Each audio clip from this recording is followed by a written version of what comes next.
Hello everyone, welcome to GDC classes. तो आज हम बात करने वाले हैं जीपैट 2019 एग्जाम क्वेश्चन पेपर की, जिसमें से हम आज फार्मास्यूटिक्स का सेक्शन जो है वो डिस्कस करेंगे। So without wasting any time अपने क्वेश्चंस को स्टार्ट करते हैं विद उनकी अप्रोप्रिएट एक्सप्लेनेशन के साथ। एंड आई होप आप भी अपने आंसर्स को साथ के साथ गेस कर पा रहे होंगे। जो भी एक्सप्लेनेशन में डाउट्स हो आप डायरेक्टली कनेक्ट भी कर सकते हैं, एज वेल एज आप एक बार एक्सप्लेनेशन को भी इनमें से कवर कर सकते हैं। चलिए, तो पहला क्वेश्चन आपके सामने बच्चों आता है, विच of the following mechanism Which of the following is not a mechanism for achieving gastro retention? Question ध्यान से पढ़िए। Which of the following is not a mechanism for achieving gastro retention? Osmosis, floating, mucoadhesion and swelling. पहली बात तो gastro retention. Gastro retention का मतलब क्या है कि हम कोई साइट स्पेसिफिक डिलीवरी करने वाले हैं जीआईटी में, इसीलिए हमें वहां पर गैस्ट्रिक रिटेंशन, गैस्ट्रो रिटेंशन हमें रिक्वायर्ड है, राइट। यानी कि हम प्रोलॉन्ग करना चाहते हैं गैस्ट्रिक रेजिडेंस टाइम को, करेक्ट। तो उसके लिए हम क्या अप्रोचेस इस्तेमाल कर सकते हैं? क्या हम कुछ ऐसा करें कि स्वेलिंग हो जाए ताकि वो सिर्फ स्टमक में ही आपका रिटेन करके रह जाए, राइट, यानी कि आपके आगे पास ही ना हो। क्या म्यूको एडेशन कुछ ऐसा कर सकते हैं कि वो स्टिक हो जाए वॉल्स पे स्टमक की, ताकि वो आगे पास ना हो पाए। फ्लोटिंग, क्या CO2 प्रोडक्शन से या कुछ कि आपके स्टमक में फ्लोट करने लग जाए, जिसकी वजह से आपका वो ज्यादा टाइम तक स्टमक में रह सके। तो ये तीनों मैकेनिज्म बच्चों पॉसिबल है। ऑस्मोसिस का यहाँ कोई ऐसा रोल नहीं होगा गैस्ट्रो रिटेंशन के अंदर, राइट। तो तीनों मैकेनिज्म्स आपको समझ में आ गए कि ये फैसिलिटेट कर सकते हैं गैस्ट्रो रिटेंशन को, ताकि मोर साइट स्पेसिफिक डिलीवरी हम अचीव कर पाए। चलिए एक बार इन सिस्टम्स को देख लेते हैं।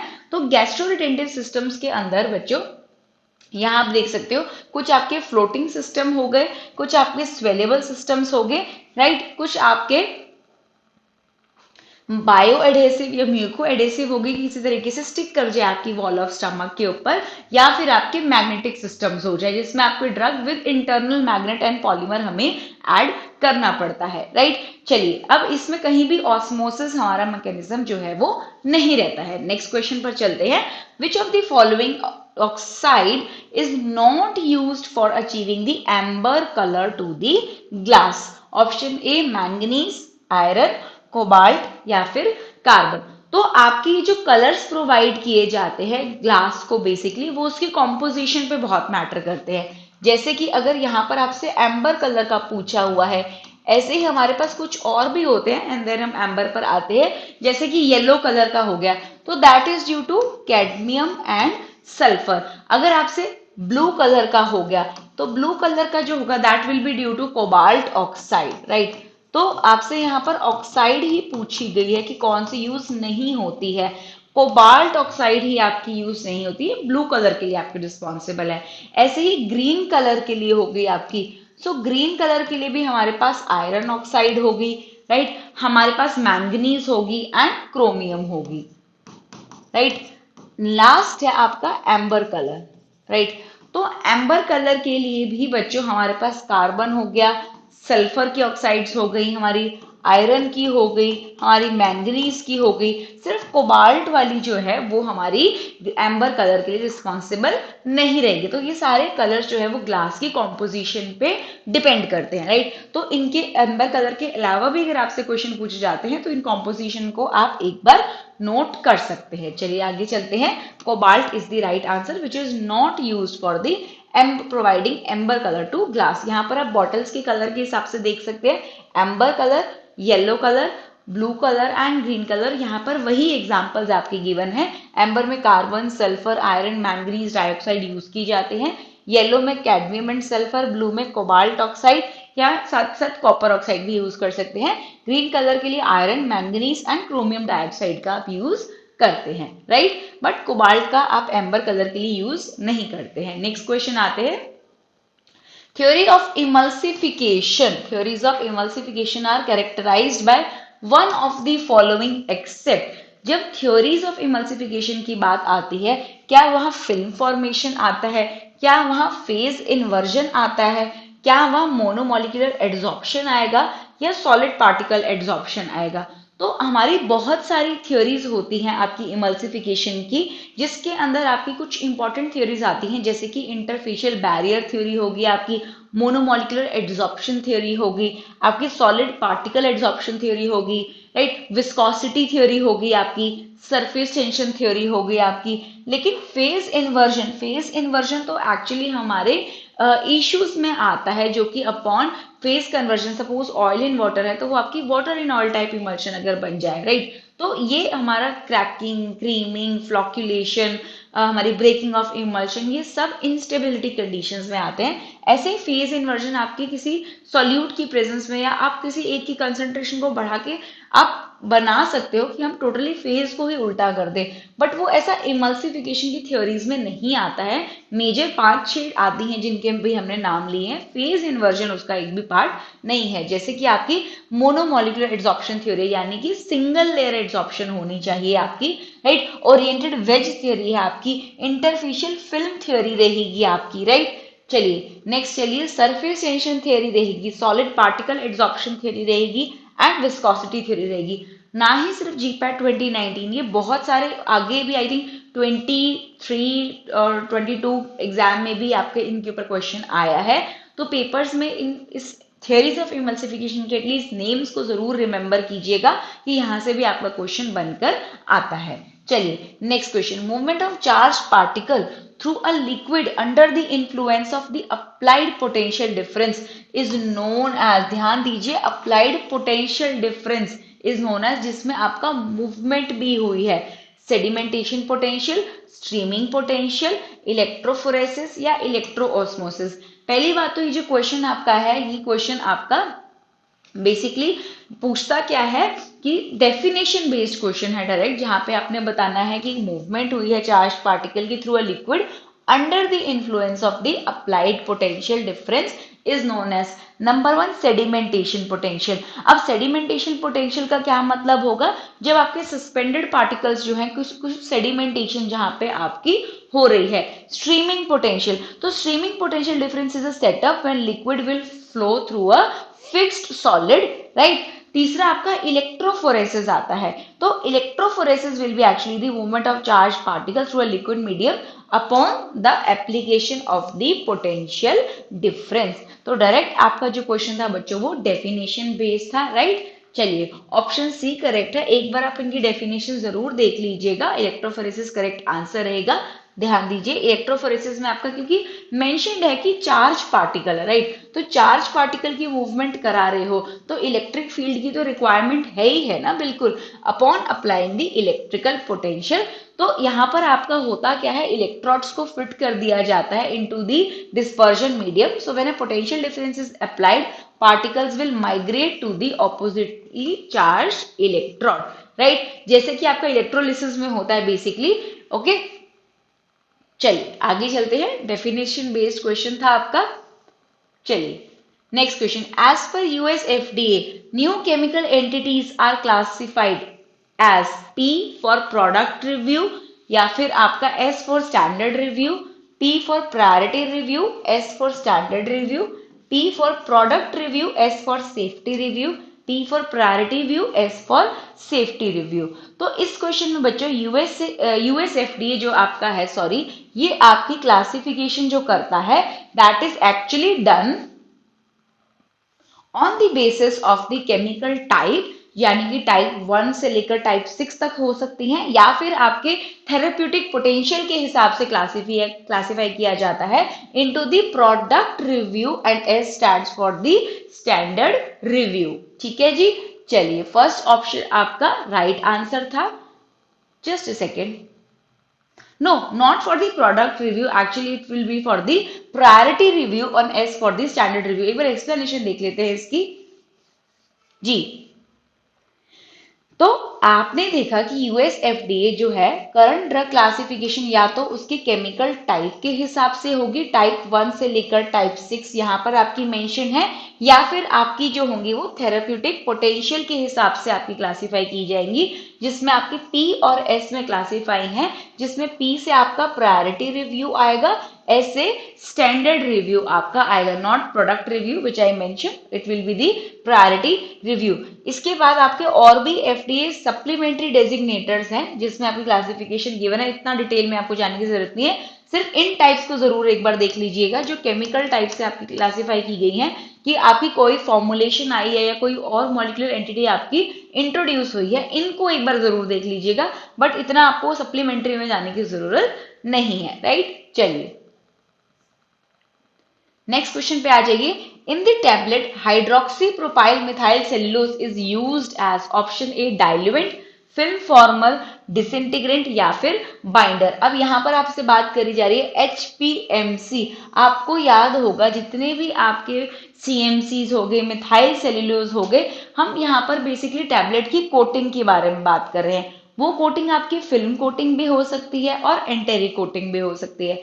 एंटेरिक कोटिंग होती तो यहाँ थैलेट्स का जरूर जिक्र किया जाता, लेकिन यहाँ पर आपकी फिल्म कोटिंग की बात की जा रही है, जहां पर आपके सारे सेल्यूलोज, CMC हो गया, सोडियम CMC हो गया आपका, HPMC हो गया आपका, राइट, आपका इथाइल सेल्यूलोज हो गया, तो ये सारे आपके किसकी तरह काम करते हैं, ये सारे आपकी कोटिंग में हेल्प करेंगे, फिल्म कोटिंग के उसमें आपका इसका मेजर रोल आता है, राइट। तो फिल्म फॉर्मर यहाँ पर आपका बिल्कुल करेक्ट आंसर हो गया। अगर यहीं पे आपका HPMC P हो जाता यानी कि hydroxy propyl methyl cellulose phthalate हो जाता, तब वो एंटेरिक कोटिंग के लिए हो जाता। और भी कोई थैलेट्स हो गया, आपका कैप हो गया, जैसे कि सेल्यूलोज आपका एसिडेट थैलेट हो गया, जहां थैलेट सेट में ऐड हो गया यानी कि वो एंटेरिक कोटिंग के लिए आपका फिट है, ठीक है। चलिए, तो ये आपका बेसिकली फिल्म फॉर्मर की तरह काम करेगा। फिल्म को फॉर्मर में नॉन एंटेरिक मटेरियल जो कि आपका बेसिक फिल्म कोटिंग के लिए हो गए, या फिर आपका एंटेरिक मटेरियल्स में जिसमें आपके थैलेट्स आ गए, उसमें हम क्लासिफाई कर देते हैं। चलिए next question, which of the following is the property of the micro emulsion. अच्छा, माइक्रो इमल्शंस की बात की जा रही है। अब इमल्शंस क्या है? इमल्शंस आपके बाइफेजिक सिस्टम्स है जिनकी यहाँ पर बात की जा रही है, जिनके अंदर हम उल्टा थोड़ा पढ़ना शुरू करते हैं। They have milky yellow colour, तो क्या ऐसा डेजिग्नेटेड है कि उनका मिल्की येलो कलर होगा ही होगा आपका। नेक्स्ट है, they exhibit a viscoelastic gel phase when internal phase is added in excess. दूसरा, they have poor stability.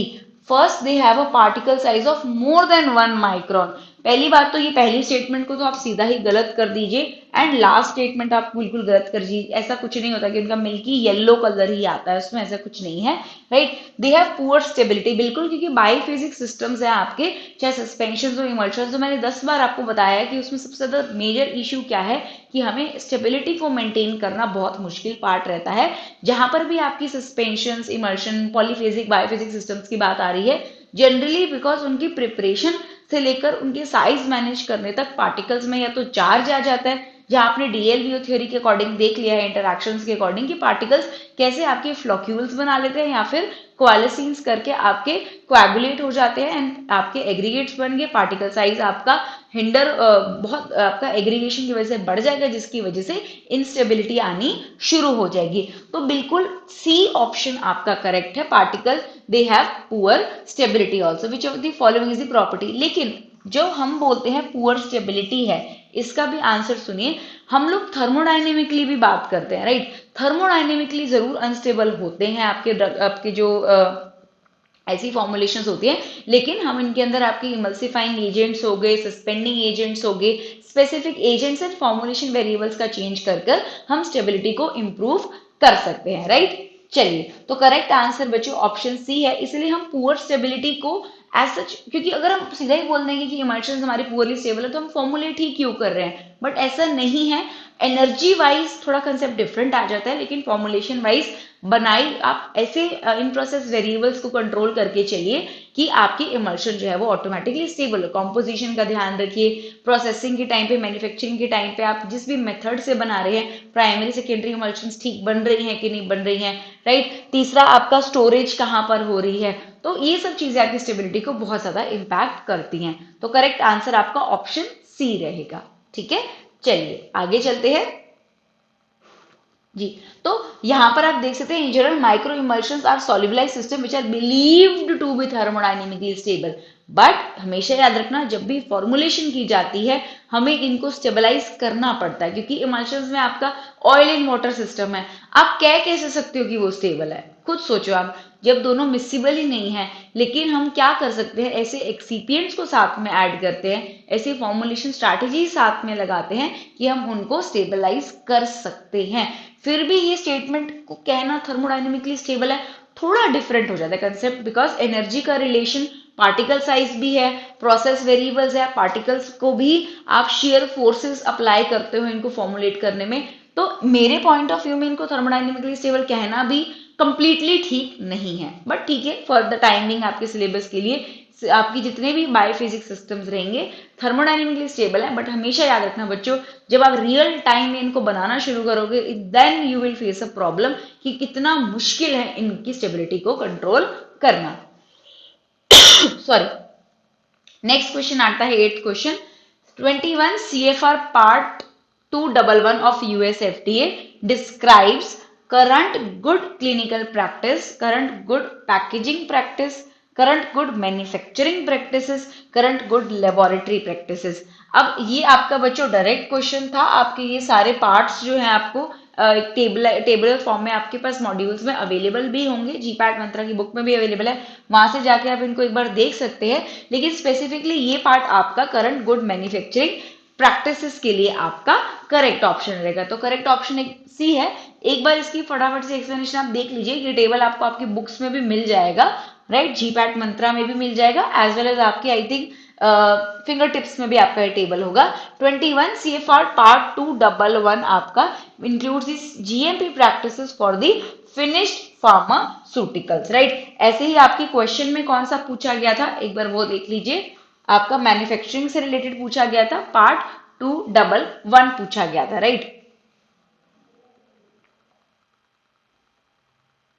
चलिए, अब इसके अलावा आप बाकी पार्ट्स को भी एक सिर्फ फॉर अ ग्लिम्स एक बार जरूर देख लीजिएगा। कई बार क्या होता है, question obviously same question repeat नहीं होता है, लेकिन कुछ आसपास के क्वेश्चन आने के चांसेस जरूर आपके बढ़ जाते हैं। तो एक छोटा सा सजेशन है, इनको एक बार के लिए सिर्फ देख लीजिएगा। जैसे अगर पार्ट 50 हो गया तो it is for the protection of human subjects हो गया, पार्ट 54 हो गया it is for the clinical investigators हो गया, पार्ट 56 हो गया इसमें आपका इंस्टीट्यूशनल रिव्यू बोर्ड आ जाएगा, 101 में आपकी फूड लेबलिंग आ जाएगी, 104 में न्यूट्रिशनल क्वालिटी आ जाएगी, 106 में आपका फॉर्मूला क्वालिटी जो कि मेनली इन्फेंट फॉर्मूलाज आपके बनते हैं, राइट। पार्ट 110 में आपकी practices in the manufacturing for the human food आ गई, 210 में आपकी ड्रग्स के लिए आ गई, and in general finish pharmaceuticals की आपकी 211 में आ गई। तो इस तरीके से थोड़ा थोड़ा आपको कुछ इनका कोड आपके बनाने पड़ेंगे, क्योंकि ये सारे आपके हैं ही कोड ऑफ फेडरल रेगुलेशंस के पार्ट CFR। तो इनके अलावा 3 पार्ट्स आपके ये और भी हैं, सिर्फ एक बार देख लीजिएगा बच्चों। बहुत, मैं ऐसा नहीं बोलती कि बहुत इंपॉर्टेंट है, बट ठीक है क्वेश्चन आया हुआ है यहाँ से तो हम एक बार जरूर देख सकते हैं। Next question, shake well before use का लेबल कहाँ लगता है?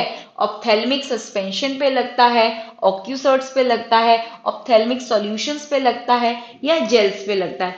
आज ही बच्चों हमने बात करी जहां पर भी आपकी इमल्शन सस्पेंशंस आती हैं वहां पर आपकी या तो फेज सेपरेशन हो जाना, क्रैकिंग, क्रीमिंग, क्वालिसिन एग्रीगेशन हो जाना, या किसी तरीके से स्टेबिलिटी का कंट्रोल लूज हो जाना बहुत आम बात है, लेकिन इनको कंट्रोल किया जा सकता है। अब यहाँ पर भी एक फैक्टर आता है रीडिस्पर्सिबिलिटी, यानी कि या तो इस तरीके से कि आपके पार्टिकल्स की आपकी अट्रैक्शन हो, वीक फोर्सेस की हो, कि चलो कोई नहीं अगर वो फ्लॉक्यूल्स बन भी रहे हैं तो अगर मैं शेक करूं, रीडिस्पर्स करूं तो वो वापस से नॉर्मल हो जाए। पार्टिकल के बीच में से स्ट्रॉन्ग बॉन्ड्स नहीं बने चाहिए कि अपॉन रीडिस्पर्स वो होए ही ना। तो ऐसा केस बच्चों नाम से ही आपको पता लग गया होगा, ऑप्थेल्मिक से कंफ्यूज नहीं होना था।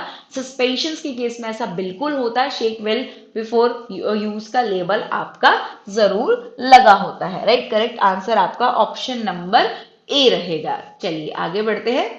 सो ऑप्थेल्मिक सस्पेंशंस आपकी जो होती है वहां पर आपका शेक वेल बिफोर यूज का लेबल होता है। चलिए नेक्स्ट क्वेश्चन आ जाइए। In case of the aerosol testing valve delivery acceptance criteria for volume of 54 ml और लेस का आपका क्या रहेगा। ये आपकी पर्टिकुलरली आ नहीं रही है, मैं आपको यहाँ पर सिंबल लगा देती हूँ लेस देन इक्वल टू के।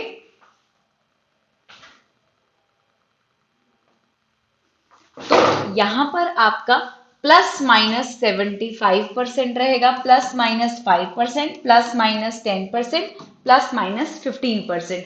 लेकिन बच्चों इस क्वेश्चन में एक छोटी सी मिस्टेक है, यहाँ पर इन्होंने ml मेंशन कर दिया है जबकि यहाँ पर माइक्रोलीटर मेंशन होना चाहिए था, राइट। तो एरोसोल की टेस्टिंग में वाल्व डिलीवरी एक्सेप्टेंस एक्चुअली आपकी कितनी रहती है, अगर आपका रेट 54 माइक्रोलीटर और लेस रहेगा तो आपकी ±15% आपकी लिमिट होती है, राइट। अगर आपका इससे ज्यादा है यानी कि 55 से 200 रहेगा, वहां पर आपकी ±10% हो जाएगी, राइट। यहाँ क्वेश्चन में ही मिस्टेक थी, क्वेश्चन में आपका 54 ml लिखा हुआ था जबकि यहाँ माइक्रोलीटर मेंशन होना चाहिए, राइट। तो करेक्ट आंसर आपका क्या हो जाएगा, 15% आपका करेक्ट आंसर हो जाएगा, राइट। चलिए, क्योंकि 54 माइक्रोलीटर और लेस ही मान के चलिए, ये ml गलती से लिखा हुआ है यहाँ पर।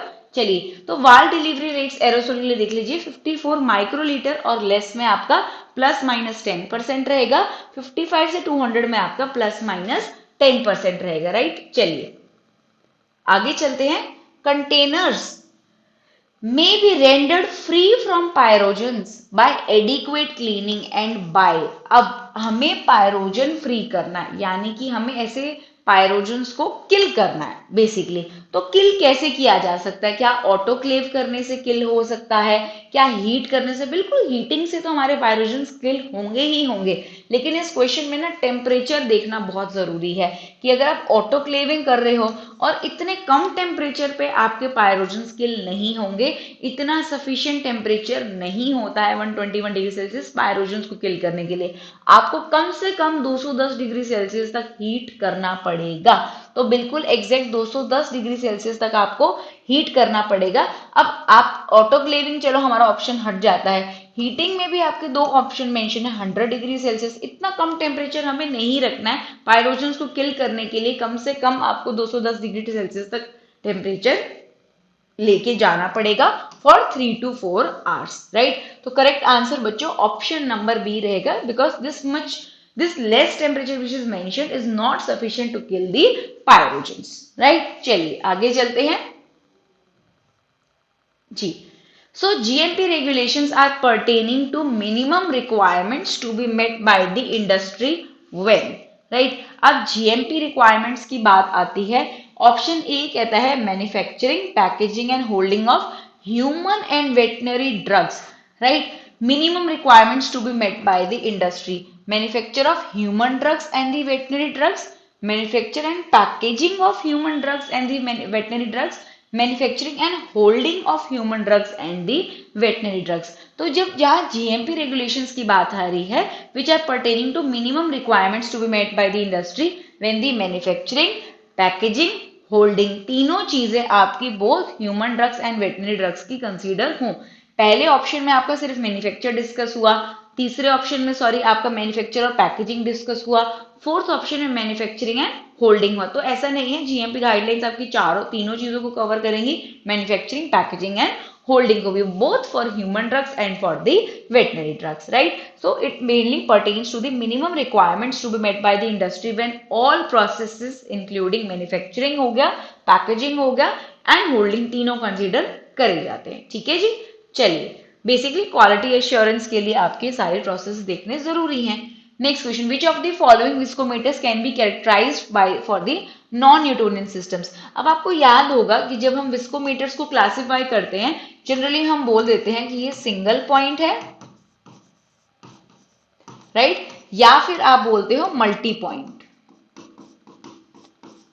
राइट। सिंगल पॉइंट के अंदर बच्चों ये सिर्फ आपके न्यूटोनियन सिस्टम्स के लिए होते हैं, राइट। मल्टी पॉइंट आपके both Newtonian and non Newtonian systems के लिए होते हैं, इसको ध्यान रखिएगा। सिंगल पॉइंट आपके न्यूटोनियन सिस्टम्स के लिए होते हैं, मल्टी पॉइंट आपके both Newtonian and non Newtonian systems के लिए आपके होते हैं, राइट। न्यूटोनियन सिस्टम्स के लिए आपके यहाँ पर एक छोटी सी ट्रिक मैं आपको बता रही हूँ, फोच याद रख लीजिएगा, फोच, राइट, यानी कि फॉलिंग स्फेयर, ओ से ऑसवर्ल्ड विस्कोमीटर, सी से कैपिलरी एंड एच से हॉपलर। राइट, ऑब्वियस ही बात है, फॉलिंग स्फेयर, हॉपलर ये एक में आ गए, कैपिलरी ऑसवर्ल्ड एक में आ गया, बट इंटरचेंजेबल नाम आ जाते हैं कभी आपके। मल्टी पॉइंट के अंदर आपके आते हैं CCB, cup and bob, cone and plate and Brookfield. हालांकि ये अलग में आ गया जब मैं रोटेशनल विस्कोमीटर का भी बताती आपको, बट ठीक है कोई बात नहीं। राइट, अब यहां पर आपसे पूछा गया viscometer can be characterize for the non Newtonian systems, तो मल्टी पॉइंट ही होगा जो नॉन न्यूटोनियन के लिए होगा आपका। राइट, मल्टी पॉइंट में यहाँ पर सिर्फ कौन सा है, कप एंड बॉब विस्कोमीटर है। फॉलिंग स्फेयर, कैपिलरी, हॉपलर, इसमें आपका फॉलिंग स्फेयर और हॉपलर का ही टाइप आ जाता है। कैपिलरी आपका, कैपिलरी विस्कोमीटर में ऑसवर्ल्ड विस्कोमीटर एग्जाम्पल आ जाता है। कप एंड बॉब आपका मल्टी पॉइंट विस्कोमीटर का एग्जाम्पल रहेगा। तो ऑप्शन बी बच्चों करेक्ट रहेगा। इसमें आपको ये क्वेश्चन ध्यान रखिएगा, क्लासिफिकेशन में आपको यह दिखाती हूँ। सिंगल पॉइंट आपका न्यूटोनियन सिस्टम्स के लिए होता है, मल्टी पॉइंट वाला both Newtonian and non Newtonian systems के लिए आपका रहेगा। सिंगल पॉइंट के अंदर आपके ऑसवर्ल्ड, फॉलिंग स्फेयर, फोच से याद रख लीजिए, falling, Ostwald, capillary and Hoeppler. Multi point में सीसीबी होता है, cup and bob, cone and plate and Brookfield viscometer. चलिए आगे चलते हैं। राइट, टाइप ऑफ विस्कोमीटर्स ये हो गए आपके। Next question, for a drug substance with highly variable pharmacokinetic characteristic the following bioequivalent study designs are used, parallel, non replicate, non parallel या फिर replicate। तो just a second, तो यहाँ पर आपके बहुत सारे डिजाइन्स होते हैं बायोइक्विवेलेंस के लिए, जिसमें आपके क्रॉसओवर डिजाइन्स भी आते हैं, रेप्लिकेटेड डिजाइन्स भी आते हैं, फास्टिंग स्टडीज भी आती हैं, आपकी मल्टी डोज स्टडीज भी आती हैं। लेकिन यहाँ क्वेश्चन स्पेसिफिकली पूछा गया है आपका कि अगर आपका जो डेटा है वो उसमें हाई वेरिएबिलिटी है, राइट, ये कैरेक्टरिस्टिक सिर्फ आपके एक ही स्टडी डिजाइन का होता है। जैसे फास्टिंग का हो गया तो वहां पर आपको मेंशन किया जाएगा कि टेस्ट और जो रेफरेंस जो भी आपका लिया गया है तो वो फास्टेड स्टेट में आपका देखा जा रहा है, राइट, कंपैरिजन। तो रेप्लिकेट में जनरली क्या होता है, रेप्लिकेट के अंदर आपका यूजुअली जो हाई वेरिएबल ड्रग्स होती हैं उसके लिए आपका यूज किया जाता है।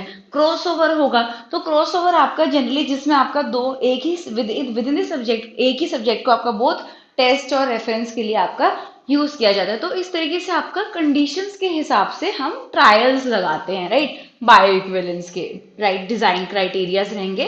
तो यहाँ हाई वेरिएबल डेटा के लिए आपका जो है वो रेप्लिकेट डिजाइन ही होता है। चलिए नेक्स्ट क्वेश्चन आ जाइए। Roll tube technique is the modification of, अब यहाँ कल्चरिंग की बात आ रही है, pour plate, streak plate, micro manipulator या फिर spread plate technique, right. Question microbiology से है, फिर भी कई बार आपके अदर सब्जेक्ट्स में क्वेश्चन आ जाता है, स्टूडेंट्स के सेक्शन में डाल दिया जाता है। तो ये सारे माइक्रोबियल कल्चरिंग टेक्निक पे क्वेश्चन पूछा गया है। सिंपल क्वेश्चन पूछा गया है कि रोल ट्यूब टेक्निक इनमें से और किसको बोलते हैं। तो आपको पता है ये सारी इनोक्यूलेशन टेक्निक्स है, जिसमें आपका पोर प्लेट हो गया, आपका स्ट्रीक प्लेट हो गया, स्प्रेड प्लेट टेक्निक हो गया, ये सब आते हैं। तो जो रोल ट्यूब टेक्निक है that is none other than the other modification of the streak plate technique, right. इन सारी टर्म्स के भी एक बार वन लाइन में आप डिफरेंस जरूर देख लीजिएगा कि होती क्या है, सो दैट आपको और क्लियर होगी कि पोर प्लेट और स्प्रेड प्लेट टेक्निक्स पे आपके क्वेश्चंस आते रहते हैं। एक बार सिर्फ छोटे छोटे डेफिनेशन हैं, इन टॉपिक्स को जरूर देख लीजिएगा। स्ट्रीक प्लेट हो गया, पोर प्लेट हो गया, स्प्रेड प्लेट हो गया और रोल ट्यूब मेथड हो गया, राइट।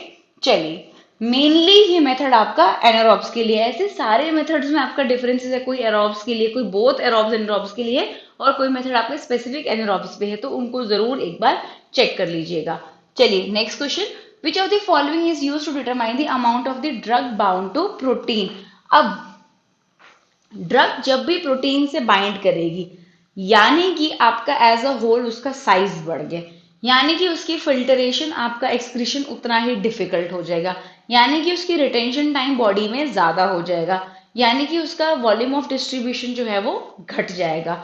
तो मैं इट इज सेफ टू से कि कहीं भी उसका डिस्ट्रीब्यूशन से, पीएच टाइट्रेशन से या सॉल्युबिलिटी से लेना देना नहीं है, लेकिन इक्विलिब्रियम डायलिसिस जहां पर आपका डायलिसिस यानी कि आपका मेम्ब्रेन से पास होने को हम कंसिडर कर रहे हैं। तो बिकॉज यहाँ ड्रग प्रोटीन बाउंड है, तो एक इक्विलिब्रियम डायलिसिस एस्टेब्लिश करना ही अपने आप में उसके लिए काफी ज्यादा चैलेंज हो जाएगा, बिकॉज प्रोटीन बाउंड होने के बाद उसका जो एज अ होल मॉलिक्यूल का साइज रहेगा वो आपका बढ़ जाएगा, राइट। तो आपका फर्स्ट इक्विलिब्रियम डायलिसिस मेथड जो कि आपका यूज हो सकता है। हालांकि और भी मेथड्स होते हैं आपके, कुछ डायरेक्ट मेथड्स होते हैं, कुछ इनडायरेक्ट टेक्निक्स होती हैं। डायरेक्ट टेक्निक्स में आपकी आप सिंपल स्पेक्ट्रोफोटोमेट्री लगा सकते हैं, एचपीएलसी कर सकते हैं। इनडायरेक्ट में आपका इक्विलिब्रियम डायलिसिस हो गया, अल्ट्रा फिल्ट्रेशन हो गया, जेल फिल्ट्रेशन हो गया, या अल्ट्रा सेंट्रीफ्यूगेशन हो गया, राइट।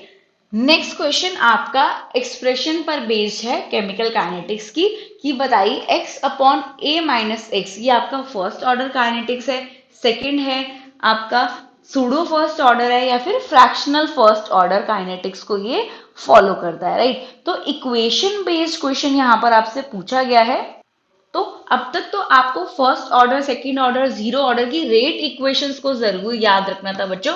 जैसे कि जीरो ऑर्डर होता तो उसकी रेट इक्वेशन बहुत ही सिंपल है, जहां पर आपका basically independent of the initial concentration रहता है। जहां फर्स्ट ऑर्डर की बात आ जाती है तो उसमें बस आपका 2.303 upon T log upon a into A minus X, initial concentration final concentration at time T minus X हो जाएगी। अब x upon A minus X आपसे पूछा गया है, यानी कि ये आपका सेकेंड ऑर्डर काइनेटिक्स को डिपिक्ट करता है, राइट। सूडो फर्स्ट ऑर्डर में तो ये केस ही नहीं होता है। आपका करेक्ट ऑप्शन आपका बी था, सिंपल आपका सिर्फ रेट इक्वेशन बेस्ड आपका क्वेश्चन आया हुआ था।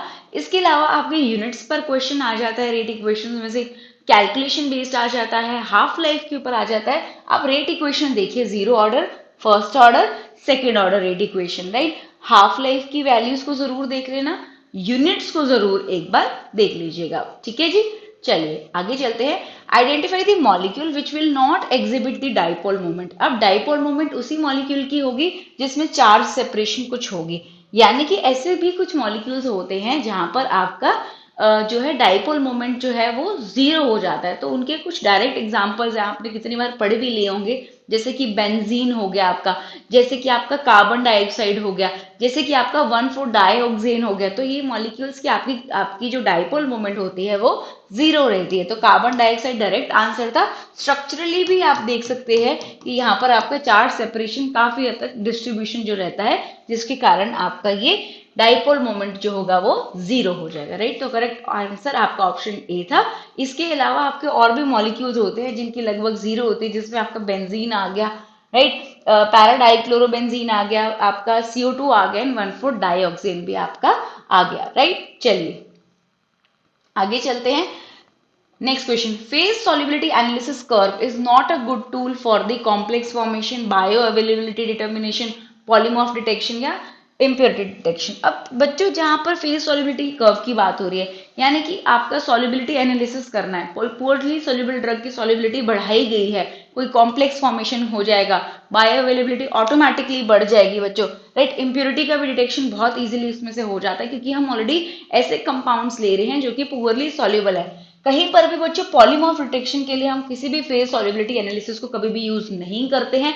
पॉलीमॉर्फ्स हैं आपके, राइट, ये ट्रांजिशनिंग भी दिखा सकते हैं, मेल्टिंग पॉइंट में भी डिफर कर सकते हैं, पर मोस्टली ये ट्राई करते हैं आप इनकी केमिकल प्रॉपर्टीज जो होंगी लगभग आपकी काफी हद तक कोइंसाइड कर जाते हैं। लेकिन हम कभी भी सॉल्युबिलिटी एनालिसिस के लिए आपका पॉलीमॉर्फ डिटेक्शन नहीं करते हैं, राइट। तो करेक्ट आंसर आपका ऑप्शन नंबर सी रहेगा, राइट। पॉलीमॉर्फ डिटेक्शन आपकी से पॉसिबल नहीं है, राइट। फेज सॉल्युबिलिटी डिटेक्शन आपकी अभी आपसे मैंने बात करी तभी जब आप पोरली सॉल्युबल ड्रग्स की सॉल्युबिलिटी इंप्रूव कर रहे हैं, जो कि किसी भी वजह से हो सकती है, कॉम्प्लेक्स फॉर्मेशन से हो सकती है, बीटा साइक्लोडेक्स्ट्रिन का आपने यूज किया है, या फिर आपका सॉल्युबिलिटी बढ़ेगी तो बायो अवेलेबिलिटी ऑटोमेटिकली आपकी बढ़ेगी, बायो अवेलेबिलिटी बढ़ेगी तो यहाँ पर आपका इम्प्योरिटी एनालिसिस फिर भी करा जा सकता है, but polymorph detection is practically not possible, right.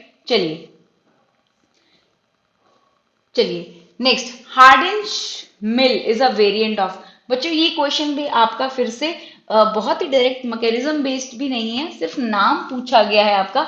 हार्डेंस मिल जो होगी आपकी, it is actually a variant of fluid energy mill, ball mill, hammer mill या फिर रोटरी कटर मिल। आपको पता है आपकी जो मिल्स होती है, फार्मा इंजीनियरिंग से क्वेश्चन है जिसमें आपकी इम्पैक्ट हो गया, एट्रिशन हो गया, कटिंग हो गया, राइट। तो इस हिसाब से आपके ये मैकेनिज्म होते हैं, राइट। आपकी जो बॉल मिल रहेगी, आपकी option A, that is actually a variant of the Hardinge mill, right. इस बॉल मिल के अंदर आपके और भी वेरिएंट्स आते हैं, जैसे कि आपका वाइब्रेटिंग बॉल मिल होता है, हार्डिंज बॉल मिल हो गया, राइट। ये सारे आपकी इसी बेसिकली बॉल मिल के ही अलग अलग वेरिएंट्स होते हैं। तो करेक्ट आंसर आपका ऑप्शन नंबर बी रहेगा। इसके अलावा बच्चों इनके मैकेनिज्म जरूर देख लेना। हर मिल के कटर मिल, रोलर मिल, हैमर, बॉल मिल, फ्लूइड एनर्जी मिल, पिन मिल, इन सबके एक एक के आप जरूर देख लीजिएगा कि इनके बेसिक मैकेनिज्म्स के ऊपर क्वेश्चन आता है, राइट। चलिए नेक्स्ट क्वेश्चन है, अब बॉल मिल है तो बॉल मिल भी तो आपका इम्पैक्ट और एट्रिशन के ऊपर, दोनों के ऊपर आपका बेस्ड होगा। Next question, as per the medical termination of the pregnancy act rules the safe custody of forms is with. अब ये मेडिकल टर्मिनेशन ऑफ प्रेगनेंसी बड़ा ही आपका डिफरेंट सिनेरियो रहता है, क्योंकि इनिशियली आपका it was not a problem, but जैसे जैसे इसके सारे कॉन्सिक्वेंसेज हमारे सामने आने लगे कि फीमेल हेल्थ के ऊपर एक सोशल स्टिग्मा आपका क्रिएट हुआ, तो इसके लिए भी आपका एक लॉ आना बहुत जरूरी था, medical termination of pregnancy, right. अब एमटीपी में क्या हुआ ना, अब इसकी जो इंफॉर्मेशन है, कंसेंट है, वो बहुत मैटर करता है। जनरली पहले ये इम्पोज्ड होता था, फीमेल का अपना विल हो ना हो, कंसेंट हो ना हो, इट वॉज यूजुअली इम्पोज्ड।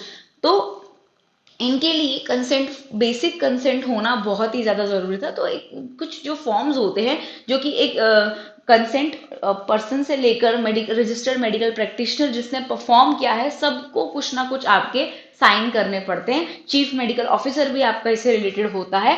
लेकिन जो आपकी सेफ कस्टडी एट लास्ट दी जाती है, वो owner of the approved place को दी जाती है, राइट। राइट, एक बार आपको मैं एक फ्लो चार्ट से एक बार जरूर समझाना चाहूंगी। चलिए देखिए, सबसे पहले तो हो गया consent which is given by the pregnant women. अभी आपसे मैंने बताया कि कंसेंट जिसका टर्मिनेशन जिसने करवाना है उसका तो कंसेंट होगा ही होगा ना। उसके जो भी फॉर्म्स होंगे they shall be placed in well packed envelope which is sealed by the registered medical practitioner जिसने एक्चुअली उस प्रेगनेंसी को टर्मिनेट किया है। Envelope is sent to the head of the hospital और the approved place, right. Third आपका आता है that envelope shall be kept safe in the custody of the concerned registered medical practitioner marked as a secret. Next, serial number is assigned to the pregnant woman and the name of the registered medical practitioner जिसने pregnancy terminate की है। Then it is sent immediately to the head of the hospital or the owner of the approved place. Lastly, the head of the hospital or owner of the approved place shall arrange to keep it in the safe custody. Because इस cases में documentation काफी ज्यादा जरूरी है। आप लोग तो अब तक तो समझ ही गए होंगे फीमेल फीटिसाइड और क्या कॉम्प्लिकेशंस रह चुकी हैं एमटीपी को लॉन्च करने में। तो इसके डॉक्यूमेंटेशन को भी सेफ रखने के लिए लास्ट रिस्पॉन्सिबिलिटी आपकी किसकी होती है, owner of the approved place की। चलिए next question, choose the correct statement with respect to the pharmacy act 1948। अब ऑप्शन ए है education regulation 1991 which does not prescribe the minimum qualification for the registration as a pharmacist. Option B है section 12 of the act deals with the approval of the course study under chapter 2 thereof. Option C कहता है section 12 of the act deals with the approved course of the study and examination under the chapter 2 thereof. Option D कहता है state government is authorised to make any rules with respect to course of study. ऐसा बिल्कुल भी नहीं होता है, ऐसा बिल्कुल भी नहीं है, राइट। और साथ ही साथ आपका education regulation does not prescribe the minimum education qualification for the registration as pharmacist. ये स्टेटमेंट्स आपको देखने में ही वेग नहीं लग रही, ये दोनों तो बिल्कुल गलत है। अब ऑप्शन बी और सी में मात्र आपको कंफ्यूजन हो सकता है, तो इसके लिए आपको फार्मेसी एक्ट को पढ़ना जरूरी है। ऑप्शन सी आपका करेक्ट है। एक बार देख लीजिए इसमें कौन कौन सी टर्म्स आपकी बेसिकली आती है। सबसे पहला आता है अग्रीमेंट, जो कि आता है अंडर सेक्शन 20 जिसमें आपका इंटर स्टेट अग्रीमेंट किया जाता है। फिर होता है आपका approval by the state council under the section 12 जो कि कोर्स ऑफ स्टडी और एग्जामिनेशन इन फार्मेसी का डिसीजन लेता है। सेक्शन 14 में आपके फॉरेन क्वालिफिकेशन को भी एंटरटेन करते हैं for qualifying for the registration. फिर आता है आपका सेंट्रल काउंसिल जिसमें आपका pharmacy council of India which is constituted under section 3। फिर आपके सेंट्रल रजिस्टर की बात आती है जो कि आपके सेक्शन 15A में आता है। फिर स्टेट काउंसिल आती है जो कि आपके सेक्शन 19 में आती है।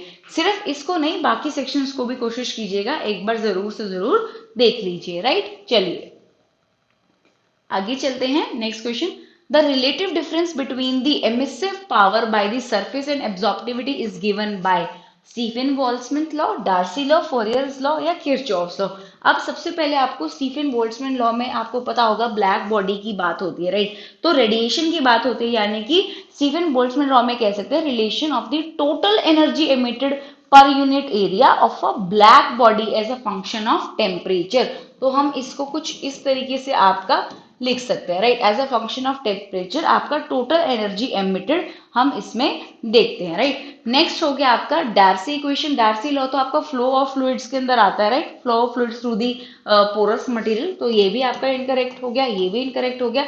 फूरियर्स लॉ, फूरियर्स लॉ भी आपका इनकरेक्ट है। Basically rate of heat transfer ये आपका दिखता है through the negative gradient of the temperature, जबकि यहाँ पर आपका emissive power versus of the surface and its absorptivity which is given by the Kirchhoff's law, right।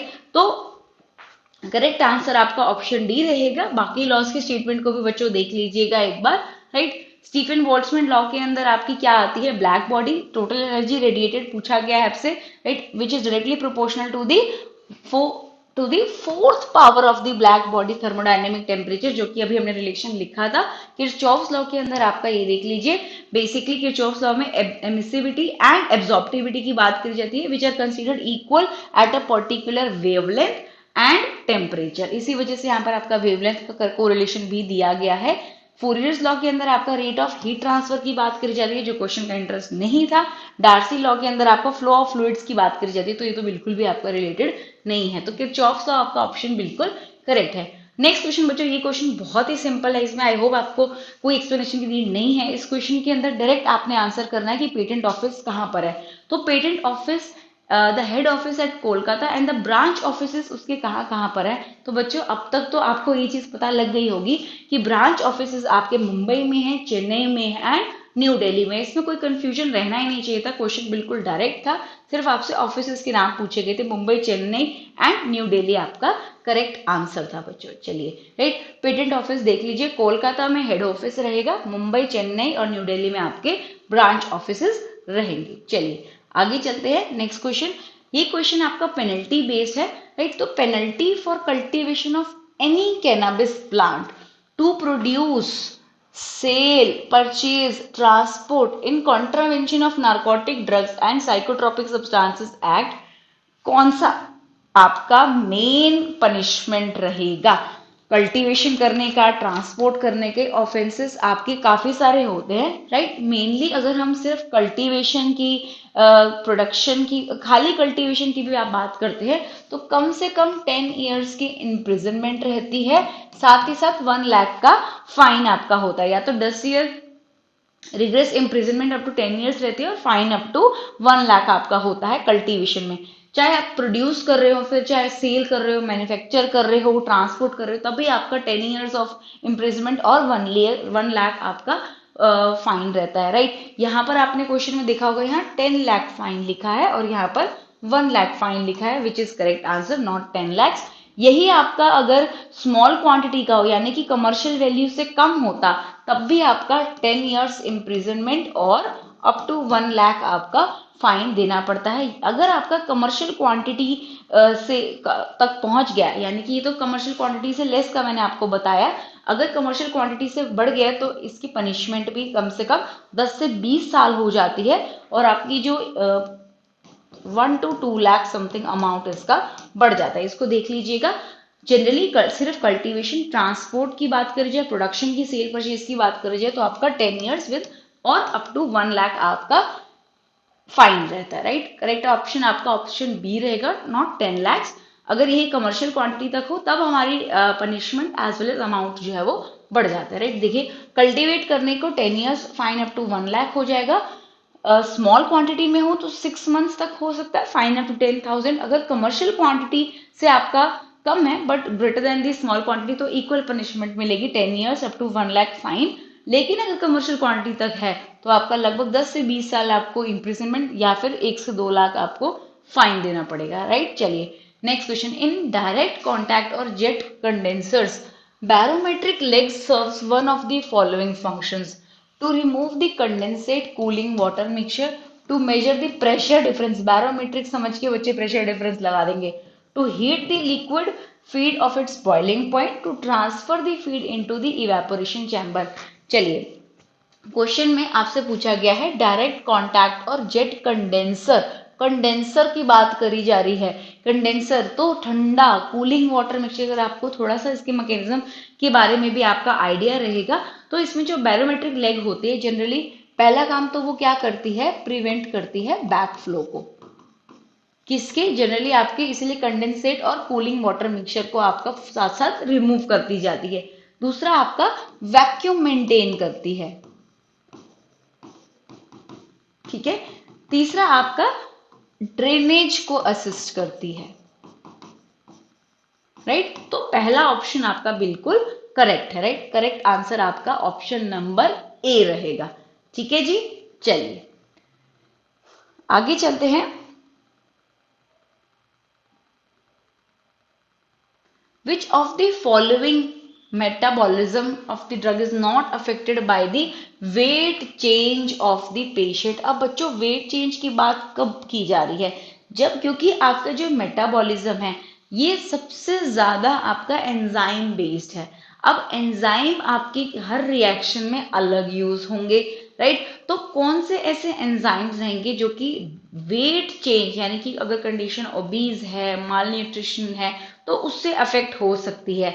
उस केसेस में आपको ड्रग मेटाबोलाइजिंग एंजाइम में जो आपकी एसिटाइलेशन रहेगी, राइट, ये दोनों तो नहीं, ये तो फंक्शनलाइजेशन रिएक्शन में आ गई, एसिटाइलेशन जो आपकी रहेगी जनरली उसमें आपका एंजाइम यूज होता है एन एसिटाइल ट्रांसफरेज। तो एन एसिटाइल ट्रांसफरेज आपका जो एंजाइम रहेगा generally it is affected by the, चाहे ओबेसिटी हो चाहे एक्सट्रीम वेट लॉस कंडीशन हो। तो ऑप्शन बी आपका करेक्ट आंसर, नॉट अफेक्टेड रहेगा, सॉरी आपसे पूछा गया नॉट अफेक्टेड, तो एसिटाइलेशन में भी आपका अफेक्ट होगा, कॉन्जुगेशन में भी आपका अफेक्ट होगा, बिकॉज फंक्शनलाइजेशन रिएक्शन से ज्यादा ससेप्टेबल आपकी दूसरी फेज 2 रिएक्शंस होती हैं। तो इन दोनों में जिसमें एंजाइम इन्वॉल्व है ये तो होगा ही होगा। ऑक्सीडेशन में आपका जनरल नहीं होता है, हाइड्रोलिसिस में भी अगर आप एक्सटेंट मानो तो उतना नहीं होता है, but yes little bit more than what happens in the oxidation, but इतना नहीं होता जितना आपका फेज 2 रिएक्शंस में होता है। ऑर्डर वाइज भी पूछते तो हाइड्रोलिसिस में भी आपका उतना इम्पैक्ट नहीं रहता है, बट यस यहाँ पर आपको नॉट अफेक्टेड पूछा गया था, आई थॉट अफेक्टेड पूछा गया। अगर आपसे अफेक्टेड पूछा जाता है क्वेश्चन को हमेशा अच्छे से रीड कीजिए बच्चों। यहाँ पर क्या है, एक्चुअली लाइट की रिफ्लेक्शंस बहुत बहुत पास है, जितना आप वीडियो में देख पा रहे हैं कम से कम मैं आपसे अगर मैं बात करूं ये सिर्फ मैं इतना ही टच कर सकती हूँ, एक हाथ तक का ही स्पेस है मेरे पास, इतने पास इतनी हाई लाइट्स लगी हुई हैं कि वहां रिफ्लेक्शन से शायद क्वेश्चन प्रॉपर नहीं दिखता। कोई नहीं, I try to look forward in this ताकि आपका कोई क्वेश्चन मिस ना हो। अब यहाँ नॉट जो लिखा है बच्चों ये एक वही शब्द है जिससे काफी क्वेश्चंस आपके इनकरेक्ट हो जाते हैं, काफी क्वेश्चंस हम मिस आउट कर जाते हैं। तो प्लीज पहली चीज तो हमें हमेशा क्या स्ट्रैटेजी होनी चाहिए, क्वेश्चन अच्छे से रीड करना, जो कि अगर एक बार मिस हो गया, जैसे कि यहाँ मिस हो गया, मैंने सिर्फ ये पढ़ा कि किसमें वेट चेंज से अफेक्ट होता है, एसिटाइलेशन में होता है, एनएसिटाइल ट्रांसफर सबसे ज्यादा अफेक्ट होता है आपका उसमें भी, क्योंकि एसिटाइलेशन में NAT1 भी आता है, NAT2 भी आता है, कॉन्जुगेटिव मैकेनिज्म में भी होता है, ग्लूटाथाइन कॉन्जुगेशन सब में होता है आपका, राइट। हाइड्रोलिटिक में मैं स्टिल बोलूंगी एक बार देख लेना, देर आर चांसेस, बुक्स में जरूर लिखा है बट इसका reason appropriate I don't think so कि कुछ रिलेवेंट बनता है, बट ठीक है कोई बात नहीं। फॉर द टाइमिंग आप इसको जरूर देख लीजिए कि कॉन्जुगेशन एसिडाइलेशन में होता ही होता है, हाइड्रोलिसिस में भी है बट उतना प्रेवलेंट नहीं है, which I think, right. So oxidation में आपका बिल्कुल भी चेंज नहीं होता है बिकॉज आपके यहाँ पर generally it is governed by the liver's enzyme system, particularly cytochrome P450। तो ऑक्सीडेशन में आपका नहीं होता है, लिटिल बिट कंफ्यूजिंग, मेरे को हाइड्रोलिसिस का अभी भी डाउट लग रहा है, कोई मैकेनिज्म मिल जाए तो उस पर हम डिस्कस कर सकते हैं, राइट। नेक्स्ट क्वेश्चन आ गया, थोड़ा सा क्वेश्चन आपका पीएचपी के पे बेस्ड होगा। 50 ml ऑफ सोडियम हाइड्रोक्साइड, कितना स्ट्रेंथ दे रखी है, 0.1 molar is added to 100 ml of 0.1 molar acetic acid and the pH of the resultant solution is Ka, acetic acid 1.82। 10.5, एक सेकेंड रुको मैं एक बार क्वेश्चन दोबारा चेक करती हूँ, ये 10.5 क्या लिखा है। समटाइम्स क्वेश्चन जो आपके इसमें लॉन्च किए जाते हैं ना, तो थोड़ा बहुत यहाँ पर प्रिंटिंग का इशू इसमें आ जाता है, बिकॉज जैसे फोन में या लैपटॉप में भी आप सेम क्वेश्चन को चेंज करते हो तो वो उसका अलाइनमेंट जो है वो बिगड़ जाता है, कई बार ऑप्शंस आपके ऊपर आ जाते हैं। अच्छा, ये आपका जनरली 1.82 इंटू 10 की पावर -5 आपका रहेगा, इसमें क्वेश्चन में पूरा दिया नहीं हुआ, कोई बात नहीं। चलिए, तो इस क्वेश्चन में आपको स्पेशली कंसंट्रेशन गिवन है, कंसंट्रेशन ऑफ NaOH। सबसे पहले आपको गिवन है concentration of NaOH, right. NaOH की कंसंट्रेशन आपकी कितनी गिवन है? आपको 0.1 मोलर गिवन है, लेकिन साथ में बच्चों 50 ml में गिवन है, तो मोल्स में कन्वर्ट कर रहे हो, 50 लीटर आपका 50 ml को आप लीटर में कन्वर्ट कर दो, 0.05 हो गया। ये हो गई आपकी कंसंट्रेशन ऑफ NaOH, जो कि आपकी लगभग आ जाएगी 0.005 मोल्स, राइट। ऐसे ही आपकी कंसंट्रेशन ऑफ एसिटिक एसिड निकाल लीजिए। तो एसिटिक एसिड का भी आपका कितना गिवन है? Is to 100 ml of 0.1 molar, तो 0.1 मोलर इंटू 100 ml दे रखे, लीटर में कर लीजिए, 0.1 हो गया आपका, राइट। तो आपकी कंसेंट्रेशन दोनों की आ जाएगी। Ka की वैल्यू आपको गिवन है 1.82 इंटू 10⁻⁻⁵, प्रॉपर उसको लिख लीजिएगा, वहां पर एब्सेंट है ये। तो आपको क्या निकालना है यहाँ पे? आपको निकालना है pH। तो pH निकालने के लिए हमारे पास सबसे पहले तो pKa होना भी जरूरी है, राइट। pH निकालने के लिए तभी तो हम हेंडरसन हेजलबैच इक्वेशन में इसको पुट करेंगे। तो pKa को यहाँ पर आपको सिर्फ Ka गिवन था, तो मैं इस फॉर्मूले से -log Ka से आपका pKa भी निकाल सकती हूँ। तो यानी कि मैं लिख सकती हूँ -log Ka की वैल्यू पुट कर दीजिए 1.82 इंटू 10⁻⁻5। तो यहां से आपका pKa आ जाएगा, which will be approximately 4.74, right. इसके बाद आपने कुछ नहीं करना, सिर्फ हेंडरसन हेजलबैच इक्वेशन लगानी है, जो कि क्या होगा? pH, यहां लगा देती हूं, pH is equals to pKa आपका आ गया 4.74 प्लस लॉग में आ जाएगा आपका बेस अपॉन एसिड, राइट। तो आपकी आ जाएगी 0.005, जो कि आपका NaOH की कंसेंट्रेशन होगी, अपॉन आपकी आ जाएगी क्या? 0.01 माइनस 0.005, राइट। अब इस इक्वेशन को बच्चे सिर्फ सॉल्व करके आप डायरेक्ट निकाल सकते हैं। क्या हो जाएगा? 4.74 लगभग ये आपका log 1 ही आ जाएगा, राइट। सॉल्व करके तो लगभग आपका 4.74 ही करेक्ट आंसर आ जाएगा। Correct answer option number C रहेगा। बेसिक कैलकुलेशंस थी, बस हिंट यहां पर क्या था कि हमारे पास pKa गिवन नहीं था, और Ka की वैल्यू से बस आपको pKa पहले निकालना था। एक बार आप इसका सोल्यूशन भी देख लीजिए। चलिए, अड़ क्यों गया ये जी। तो आपने सबसे पहले कंसंट्रेशन NaOH की और एसिटिक एसिड की आपको गिवन थी, बस आपने उनको क्या किया है, जो आपकी मोलारिटी गिवन थी साथ में उसको सिर्फ आपने मोल्स में कन्वर्ट किया है, राइट। pKa को आपने Ka को pKa में कन्वर्ट किया, फिर आपने बस हेंडरसन हेजलबैच इक्वेशन का यहाँ पर लगाया है, जहां पर आपका आपने सिर्फ बेस अपॉन एसिड पुट किया है, 4.74 आपका pK था, एंड आपका सिर्फ log 1 को 0 पुट करके 4.74 आपका करेक्ट आंसर जो है वो आ जाएगा। चलिए नेक्स्ट क्वेश्चन पर चलते हैं। Micro crystalline cellulose is also called as sugar tab, Nu tab, Emdex, Avicel. अब ये बच्चे आपको आई थिंक डाइल्यूएंट्स में अब तक क्लियर हो गया होगा कि क्वेश्चन किस तरीके से आते हैं। शुगर टैप, न्यू टैप, एमिडेक्स, सबके ऊपर इनके ऊपर आपके क्वेश्चन आते ही आते हैं। तो यहाँ पर आपका एविसेल जो है वो रहेगा आपका माइक्रो क्रिस्टलाइन सेल्यूलोज। बहुत ही ज्यादा डायरेक्ट क्वेश्चन आपका आया था। इसमें आपके जो शुगर टैप, न्यू टैप, एमिडेक्स रहेंगे, ये आपके माइक्रो क्रिस्टलाइन सेल्यूलोज का पार्ट नहीं है। हालांकि अदर इंपॉर्टेंट एक्सिपिएंट्स में जरूर आते हैं, ग्रेड्स होते हैं स्टार्च के भी, राइट। जैसे अब आपका ये ल्यूडीप्रेस पे भी क्वेश्चन आया था, राइट। ल्यूडीप्रेस क्या होता है? लैक्टोज मोनोहाइड्रेट हो गया, कोलिडोन 30 इसमें हो गया, कोलिडोन आपका Cl इसमें हो गया 3.5%, सीले लैक्टोज हो गया आपका, डाइपैक हो गया आपका, न्यू टैप हो गया, शुगर टाइप हो गया, इनको भी एक बार देख लीजिएगा।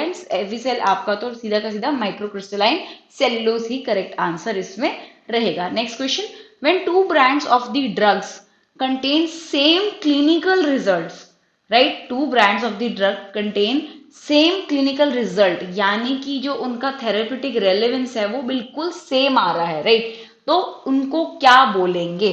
तो करेक्ट आंसर बच्चों therapeutic equivalence, bio equivalence, pharmaceutical equivalence या क्लिनिकल इक्विवेलेंस रहेगा। डेफिनेशन बेस्ड क्वेश्चन है, करेक्ट आंसर बच्चों none other than your therapeutic equivalence रहेगा, जहां पर आपका जो आउटकम रहेगा थेरेप्यूटिक आउटकम वो आपका बिल्कुल एग्जैक्टली सेम आता है। टू और मोर ड्रग प्रोडक्ट्स जो कि सेम थेरेप्यूटिक इंग्रेडिएंट से बनी है तो उनका सेम फार्माकोलॉजिकल रिस्पॉन्स आएगा and to the same extent, right, correct answer आपका थेरेप्यूटिक इक्विवेलेंट रहेगा।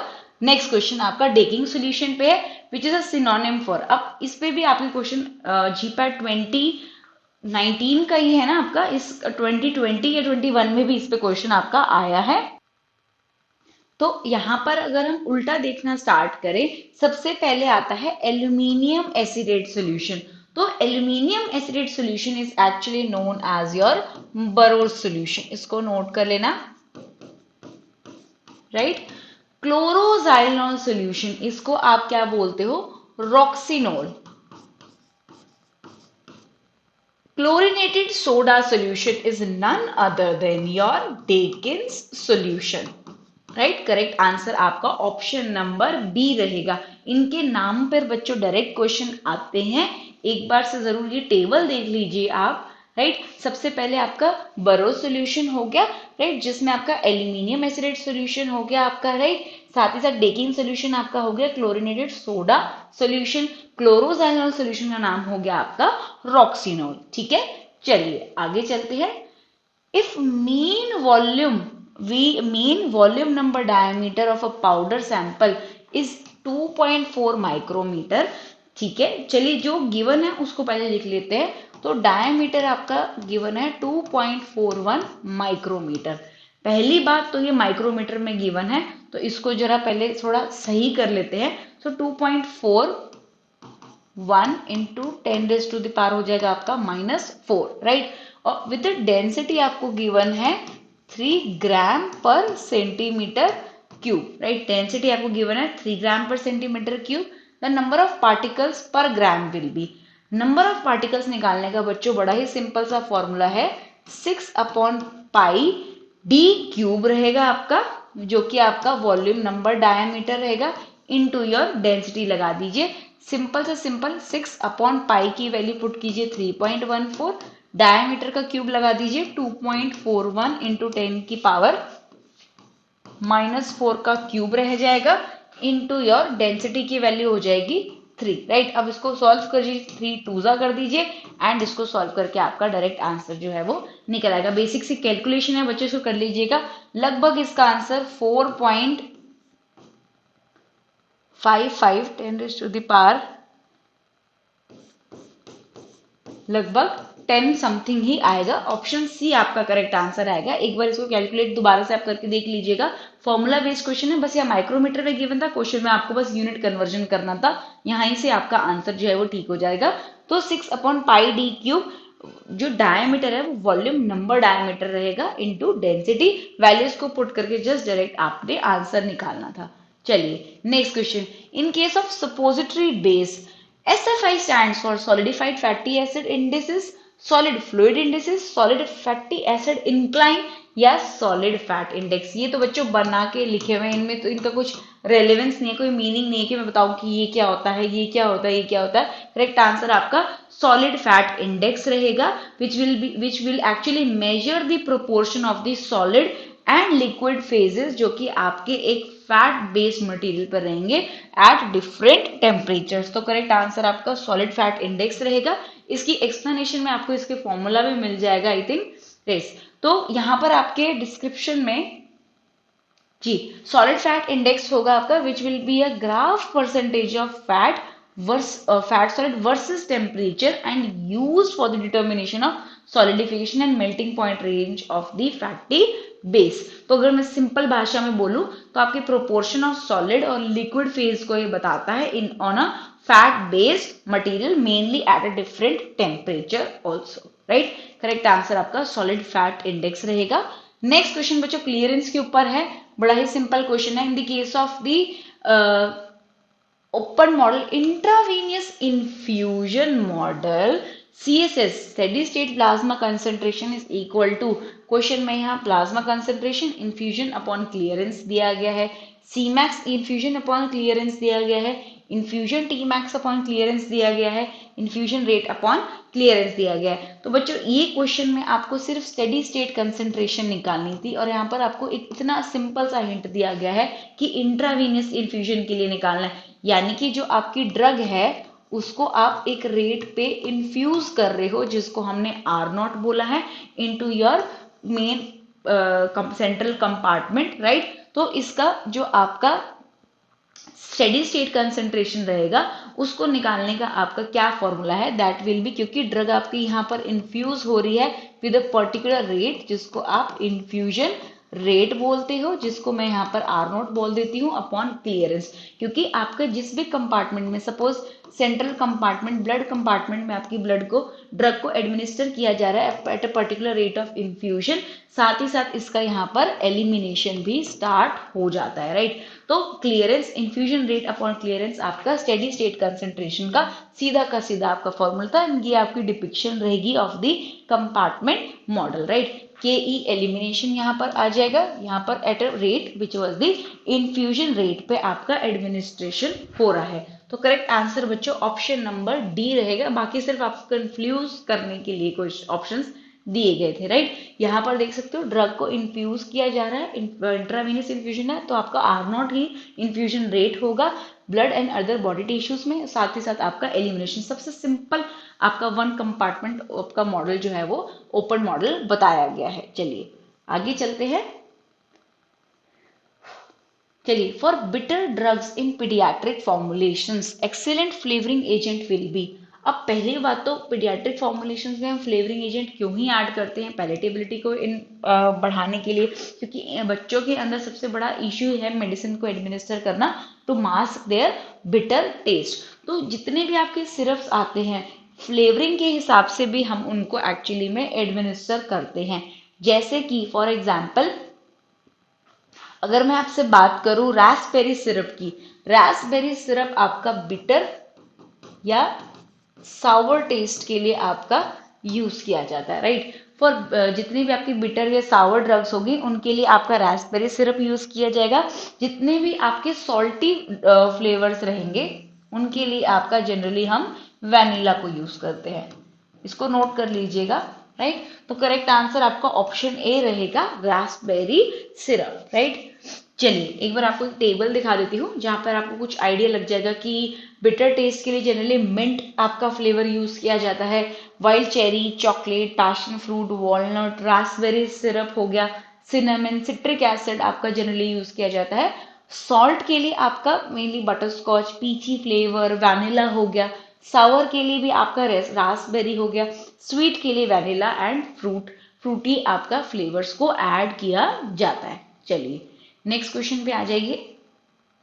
The coadministration of erythromycin with cyclosporine, erythromycin with cyclosporine will increase the bioavailability due to inhibition of the hepatic metabolism, increase the bioavailability due to inhibition of the microflora of the intestine, decrease the bioavailability, इसको तो छोड़ दो। पहली बात तो आपको microsomal enzyme inducers का आपको पता है, एंजाइम इनिबिशन, एंजाइम इंडक्शन का आपको पता है, राइट। माइक्रोसोमल एंजाइम इंड्यूसर्स में जीपीआरएस, सेल फोन आपके आते हैं। माइक्रोसोमल एंजाइम इनिबिटर्स में vitamin K can not cause enzyme inhibition. तो यहाँ पर बायो अवेलेबिलिटी आपकी बढ़ेगी due to inhibition of the hepatic metabolism, right. Direct role आपका एंजाइम्स का यहाँ पर आता है। ऑप्शन ए आपका करेक्ट आंसर रहेगा, ठीक है जी। चलिए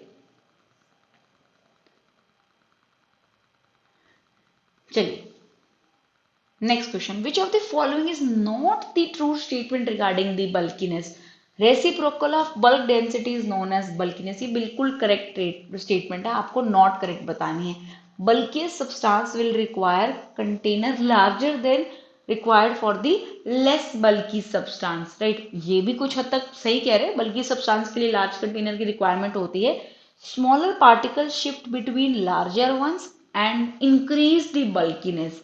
क्या ऐसा पॉसिबल है कि स्मॉलर पार्टिकल्स जो होंगे आपके लार्जर वंस को शिफ्ट कर देंगे जिससे कि बल्कीनेस इंक्रीज हो जाएगी? ऐसा बिल्कुल भी नहीं होता है बच्चों। Bulkiness increases with decrease in the particle size, but ऐसा नहीं है कि स्मॉल पार्टिकल्स लार्ज पार्टिकल्स के बीच में स्टफ हो जाएंगे और बल्कीनेस को बढ़ा देंगे, यानी कि उनके स्पेसेस को फिल कर देंगे। उल्टा स्पेसेस को फिल करने से तो बल्कीनेस आपकी रिड्यूस हो जाएगी, राइट। तो ये इनकरेक्ट स्टेटमेंट होगी आपकी ऑप्शन नंबर सी। ठीक है जी, चलिए आगे चलते हैं। अब एलिगेशन मेथड क्वेश्चन आ गया बच्चों, थोड़ा सा आराम से पढ़ेंगे। Emulsifier A and emulsifier B with values आपकी 4 एंड 14 यहां पर गिवन है, will be mixed to get a required HLB of 12, यानी कि 4 और 14 इनको मिक्स करके मुझे रिक्वायर्ड HLB अपना 12 बनाना है। तो एलिगेशन मेथड का यूज करते हैं, यहाँ 2 आ जाएगा, यहाँ पर आपका 8 आ जाएगा। What is the weight of the individual emulsifier that is to be taken to have a total weight of 7 ग्राम? तो 7 ग्राम मिक्सचर के लिए आपको इसमें टोटल वेट आपको निकालना है। तो ये हो जाएगा आपका 2 इंटू जो आपका ये स्ट्रेंथ होगी 2 इंटू 7 अपॉन 10 प्लस हो जाएगा आपका 8 इंटू 7 अपॉन 10। सिंपल।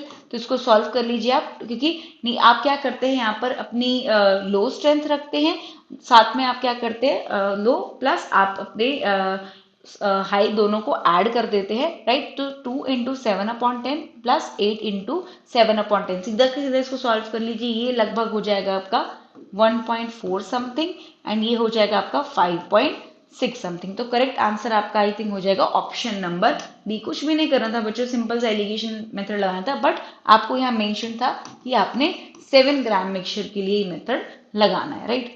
चलिए, तो करेक्ट आंसर आपका ऑप्शन नंबर बी रहेगा। एक बार आप फिर से ये फॉर्मूला देख लीजिए, कुछ भी नहीं किया आपने, लो HLB हाई HLB वैल्यू को रखा, रिक्वायर्ड 2 था आपका, ये आपका 10 ग्राम मिक्सचर के लिए आपको गिवन है, राइट। अब आपको निकालना किसके लिए था? 7 ग्राम मिक्सचर। 2 और 10 ये हो गया ना, 10 ग्राम मिक्सचर के लिए था, इसलिए 7 ग्राम मिक्सचर के लिए लगाया। तो 2 into 7 upon 10 plus 8 into 7 upon 10 कर दिया, तो आपका डायरेक्ट आंसर 1.4 प्लस 5.6 ग्राम आपका आ जाएगा। Next question, in the phase contrast microscopy is valuable in studying the living cells which are stained, unstained, treated with the fluorescent dye or treated with the fluorescent antibody। पहली बात तो phase contrast microscopy की बात क्यों कर रहे हैं हम? Phase contrast microscope living cells के लिए आपका फेज कंट्रास्ट माइक्रोस्कोपी की जाती है, अनस्टेन्ड सेल्स के लिए की जाती है, ताकि उनकी हाई कंट्रास्ट इमेजिंग आप प्रोड्यूस कर सके। तो वो तभी पॉसिबल है जब आपके सेल्स आपके अनस्टेन्ड होंगे, स्टेन्ड नहीं अनस्टेन्ड होंगे, उन्हीं की ही आप फेस कंट्रास्ट माइक्रोस्कोपी जो है वो परफॉर्म कर सकते हैं। तो करेक्ट आंसर आपका ऑप्शन बी रहेगा, राइट। अनस्टेन्ड लिविंग सेल्स को आप यूज करते हैं ताकि उनकी हाई कंट्रास्ट इमेजेस को आप देख सके, right, to get a clear picture of living and unstained cells. ठीक है, चलिए लास्ट क्वेश्चन पर आ जाइए। क्वेश्चन कहता है volume of blood that flows per unit time per unit volume. Question देखिए बच्चों, ब्लड का कितना volume that flows per unit time per unit volume. Residence time इसको बोलते हैं? बिल्कुल भी नहीं। यहाँ पर कोई भी आपका ब्लड कहीं पर रुक नहीं रहा है, रिसाइड नहीं कर रहा है, स्टे नहीं कर रहा है। ऑप्शन ए गलत हो गया। एलिमिनेशन रेट की भी यहाँ पर कोई बात नहीं हो रही है, सिर्फ एक ऑर्गन का पर्टिकुलर कितना ब्लड फ्लो उसके अंदर रह रहा है, कितनी वॉल्यूम पर यूनिट उसका टाइम पर यूनिट उसकी वॉल्यूम, उस ऑर्गन की वॉल्यूम, उसको हम बोलते हैं none other than your perfusion rate. Gastric emptying होता है या रेजिडेंस, तो हम गैस्ट्रिक कंटेंट्स के बारे में बात कर रहे थे कि कितने टाइम में उसके कंटेंट्स स्टमक से इंटेस्टाइन में आपके एम्प्टी हो रहे हैं, राइट, जो कि इन्फ्लुएंस हो जाते हैं फूड से या किसी और ड्रग की उससे डिजीज कंडीशन से भी हो सकते थे।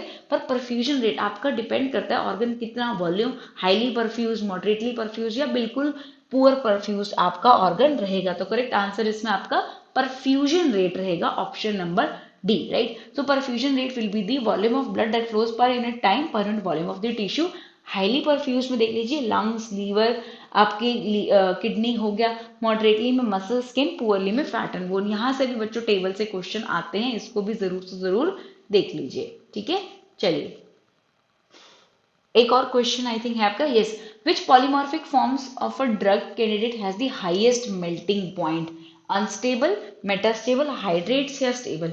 अब मेल्टिंग पॉइंट उतना उस चीज का ज्यादा होगा जितना उसके अंदर स्टेबिलिटी ज्यादा होगी, जितनी इंट्रैक्शंस उसकी स्ट्रांग होगी, जितना स्टेबल होगा उसको तोड़ने के लिए उतना ही ज्यादा टेम्परेचर लगेगा।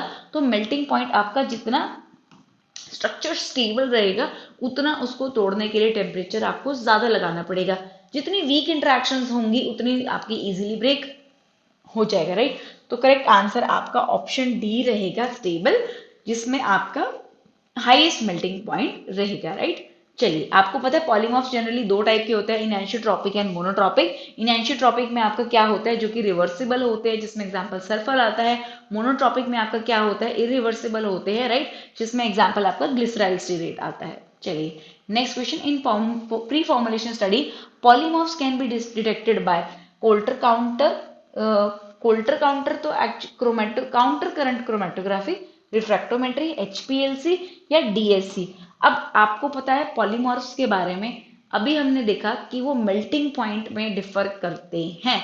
तो आपका डीएससी जो कि डिफरेंशियल स्कैनिंग कैलोरीमेट्री होती है, जहां पर आप मेल्टिंग पॉइंट को डिटरमाइन कर सकते हैं, साथ ही साथ आप ट्रांजिशन टेम्परेचर्स को भी नोट कर सकते हैं। तो आपका पॉलीमॉर्फ्स जो होते हैं वो डीएससी से आप जरूर देख सकते हैं। यहाँ पर आप एल्यूमिनियम पैन्स का इस्तेमाल करते हैं, जिसमें आप अपना मटेरियल लेके उसमें फिल कर देते हैं, जस्ट आप उसके स्कैन्स को रन करते जाते हैं, राइट। तो करेक्ट आंसर आपका ऑप्शन डी था, डिफरेंशियल स्कैनिंग कैलोरीमेट्री, राइट। यहाँ पर आपकी टेक्निक्स भी दी गई हैं, एक्सरे जिसमें आप क्या बोलते हैं, एक्सरे का हो गया, बैंड्स ऑब्जर्व कर लेते हैं, एनएमआर हो गया, हॉट स्टेज हो गया, ऑप्टिकल क्रिस्टलोग्राफी या फिर मेल्टिंग पॉइंट डिटर्मिनेशन, जो कि सबसे सिंपल मेथड है। लेकिन पॉलीमॉर्फ्स की टाइप को मत भूलिएगा, इनएनिसोट्रॉपिक होगी, आपकी मोनोट्रॉपिक होगी, right? So this was your GPAT 2019 exam question paper, pharmaceutics section. In the next video, we are coming up with the GPAT 2018 and 2017. Okay. So thank you so much. We'll meet in the next session.